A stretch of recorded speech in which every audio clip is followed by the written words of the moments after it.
Hello everyone, this is Viti Kaushik और आज का जो हमारा टॉपिक है, हम नया चैप्टर शुरू करने जा रहे हैं। चैप्टर 7 हमारा इंडियन इकोनॉमिक्स का, जिसका नाम है पॉवर्टी, यानी कि चैप्टर का नेम है हमारे का पॉवर्टी, जो हमने डिस्कस करना शुरू करना है। देखो, हम अब से पहले 6 चैप्टर कंप्लीट कर चुके हैं इंडियन इकोनॉमिक्स के।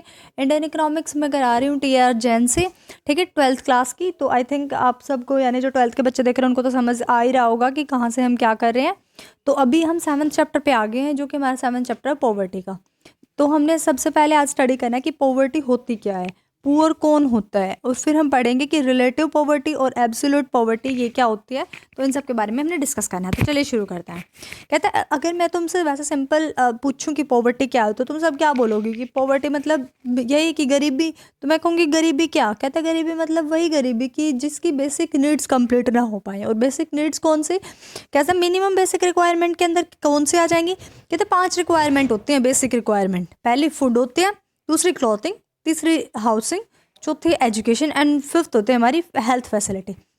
अगर किसी के पास ये पांचों चीज़ अवेलेबल है तो इट मीन्स वो पुअर नहीं है, ठीक है। हम ये नहीं कहेंगे वो रिच है, लेकिन हम क्या कहेंगे कि वो पुअर नहीं है। पुअर कौन है, जिसके पास या तो फूड यानी मिनिमम रिक्वायरमेंट उसकी कंप्लीट नहीं हो रही, किस चीज़ की, फूड की, क्लॉथिंग की, शेल्टर की, एजुकेशन की, हाउसिंग की और हेल्थ की। अगर उसकी एक रिक्वायरमेंट कंप्लीट नहीं हो रही तो इट मीन्स वो क्या है, पुअर है। और अगर कंप्लीट हो रही है तो इट मीन्स कि वो नॉन पुअर की कैटेगरी में आ जाएगा। तो कहता है पॉवर्टी का क्या मतलब होता है। कहता है पॉवर्टी का मतलब होता है inability to fulfil the basic requirement of life.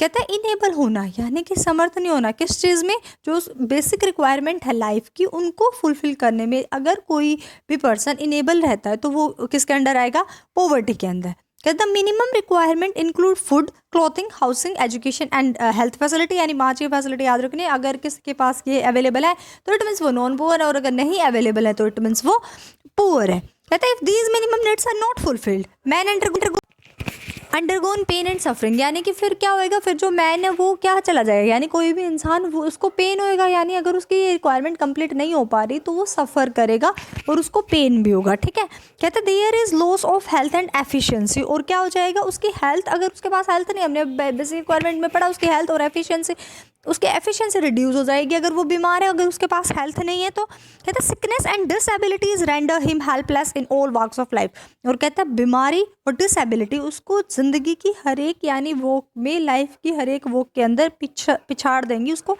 Helpless बना देंगी, मजबूर बना देंगे कि मेरे पास रहने के लिए भी घर नहीं है, मैं करूँ क्या, मेरी हेल्थ है वो ख़राब है, मेरे पास खाने के लिए कुछ नहीं है, रहने के लिए जगह नहीं है, ठीक है। तो क्या हो जाएगा, वो थोड़ा बहुत, अगर मैं इलिटरेट होता तो क्या कुछ कर पाता, लेकिन मैं इलिटरेट हूँ, ठीक है, एजुकेशन नहीं मेरे पास, तो हेल्पलेस बन जाता है वो। Generation after generation he lives in poverty, grows in poverty and dies in poverty.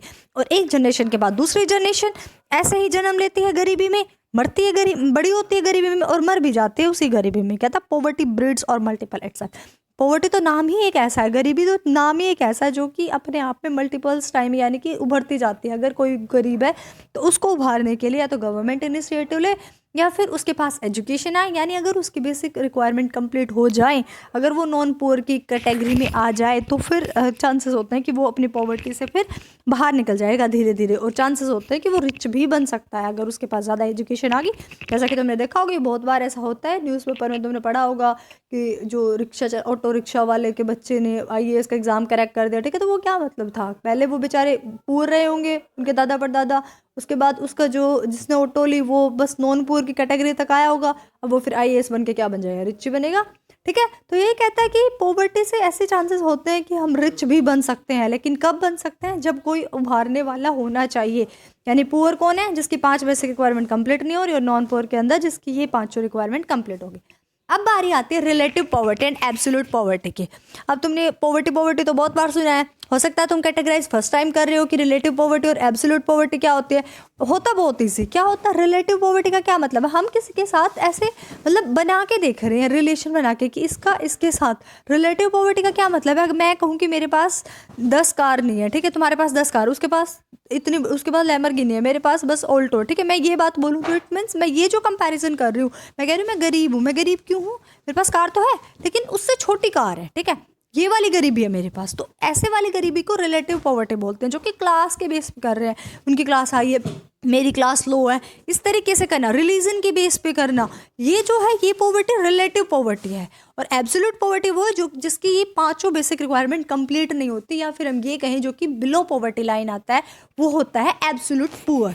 कहते हैं relative and absolute poverty, how are the poor identified. कहते हैं relative poverty and absolute poverty are the two variants of poverty, दो main variants होते हैं, relative poverty और absolute poverty. Relative poverty के बारे में स्टडी करें हम तो कहते हैं it refers to poverty across different classes, regions और कंट्री। ऐसी पॉवर्टी जो कि अलग अलग क्लासेस में, रीजन में और कंट्रीज के बीच में होती है। The country or class of people whose level of living is low is treated as poor. जिनका स्टैंडर्ड ऑफ लिविंग है वो तो पुअर के अंदर आ जाएंगे, relatively poor in comparison to the country or class of the people having high level of living. जिनका high class है ना, हाई लेवल है, उनके साथ कंपैरिजन कर करके खुद को देखना और कहना हम तो गरीब हैं यार उनके कंपैरिजन में, जबकि ऐसा एक्चुअल में कहना तुम एब्सोल्यूट पावर नहीं हो, तुम रिलेटिव पावर हो। Relative poverty is also interpreted in terms of inequality of income with in the country. Country के बीच में सबकी इनकम सेम नहीं होती, तो अगर हम इनकम के बेस पे करने लग जाएं तो वो भी हमारी, यानी मेरी इनकम इतनी कम, उसकी इनकम इतनी ज़्यादा, तो हम उस बेस पे भी क्या कहेंगे, उस पॉवर्टी को भी relative poverty. Absolute poverty in India, the concept of poverty line is used as a measure of absolute poverty. Poverty line refers to the cut-off point in terms of per capita expenditure that divides people of a region as poor and non-poor. तो poverty line वो line होती है जो कि एक cut off point होता है। किसका कट ऑफ पॉइंट होता है कि पर कैपिटा एक्सपेंडिचर, कि कौन कितना खर्चा कर देता है, किसका कितना एक्सपेंडिचर आता है, जो कि लोगों को डिवाइड करता है ये पुअर है या फिर ये नॉन पुअर है।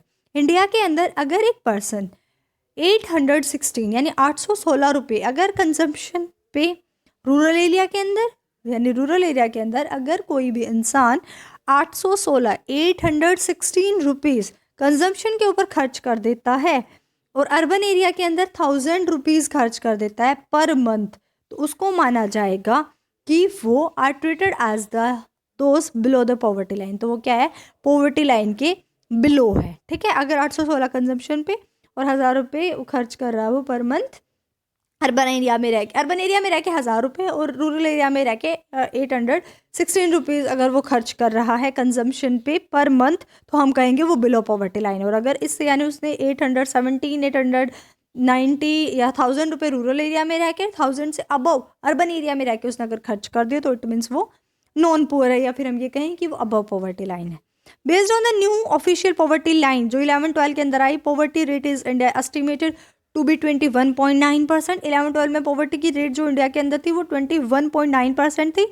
In terms of the number of absolutely poor, 21.9% in India covers over 15% of the absolute poor in the world. कहते हैं कि टोटल नंबर जो है ना एब्सोल्युटली पुअर का वो 21.9% है इंडिया के अंदर। और जो 21.9% है ना इंडिया के अंदर, ये जितनी वर्ल्ड के अंदर टोटल पुअर रहते हैं ना पूरे वर्ल्ड के अंदर, उसका 50% इंडिया के अंदर है, यानी उसका 50% है। इंडिया के अंदर कितने हैं, अगर इंडिया के अंदर देखें तो 21.9 है, और अगर टोटल पुअर में देखें इंडिया की कौन से यानी कहाँ पे स्टैंड कर रहा है, तो 50% एब्सोल्यूट पुअर इंडिया के अंदर है। ठीक है, तो ये हमारा आ रहा है। अभी हमने जो स्टडी किया, आज हमने स्टडी किया पॉवर्टी का मीनिंग, पुअर कौन है, नॉन पुअर कौन है, relative poverty and absolute poverty. I think आप सबको आज का लेक्चर में बड़े मजे आए होंगे और आप सबको क्लियर भी हो गया। अगर आपको कोई भी डाउट है तो वही बात है, आप कमेंट सेक्शन में पूछ सकते हैं। ठीक है, तो आज के लिए इतना ही, और इसको पक्का करना, धीरे धीरे करके हम पॉवर्टी के चैप्टर को भी कंप्लीट करेंगे। ऐसे नेक्स्ट चैप्टर आ जाएगा, हम एक के बाद एक बड़े इजी तरीके से आई थिंक इंडियन इकोनॉमिक्स को कंप्लीट कर जाएंगे बहुत जल्दी, और आपको पता भी नहीं चलेगा कि इतनी जल्दी हमने इंडियन इकोनॉमिक्स पूरी कवर कर ली। ठीक है, तो आज के लिए इतना ही। Thanks for watching, like share comment and subscribe Preeti Kaushik classes. Bye bye, take care, keep watching और stay connected. Okay, bye bye.